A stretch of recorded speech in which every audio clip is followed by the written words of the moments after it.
सोलापूर कृषी उत्पन्न बाजार समितीच्या निवडणुकीसाठी भाजप आमदार सचिन कल्याण शेट्टी, काँग्रेसचे नेते दिलीप माने, सुरेश हसापुरे, राजशेखर शिवदारे, गणेश वानकर आदी नेत्यांनी एकत्र येत सिद्धेश्वर शेतकरी विकास पॅनल तयार केलं।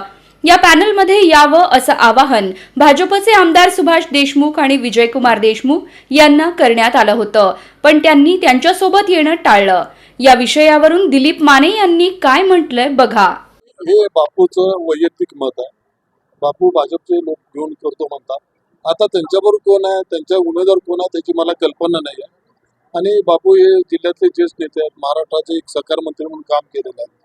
त्यांच्या शब्दाला त्यांच्या पार्टीमध्ये वजन आहे, त्यामुळे ते तसे बोलले असतील की बाबा तुम्ही आपण मिळून करू।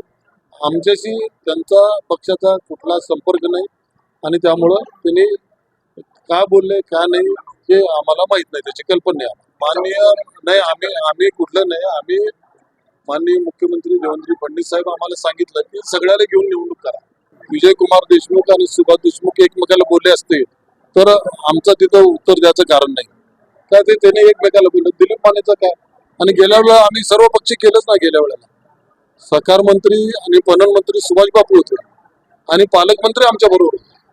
आम्ही गेल्या वेळेला निवडणूक लढवलीच ना, पण ती कुठंही कुठवता येणे अशा पद्धतीने निवडणूक अशी माझी आणि आमच्या सर्व कार्यकर्त्याची, सर्व सचिनदादांची इच्छा आहे की खेळीमेळीचे वातावरण निवडणूक झाली पाहिजे, हीच सगळ्याची इच्छा। कुठला राजकीय विषय येऊ नये। आता सहकारातलं जनतेतनं मतदान राहिलं असतं तर ठीक होतं। आता बापूला त्यांनी पाठिंबा दिला असेल, त्यांचं वेवलाईन जुळले असतील म्हणजे बापू आणि मालकांचे, त्यामुळे त्यांनी पाठिंबा दिला। आमची वेवलाईन झाली, आम्ही एकमेकांना मिळून काम करतो।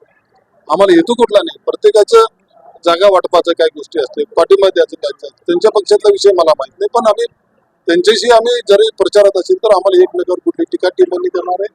आम्ही चांगले काम करण्याचा प्रयत्न करू।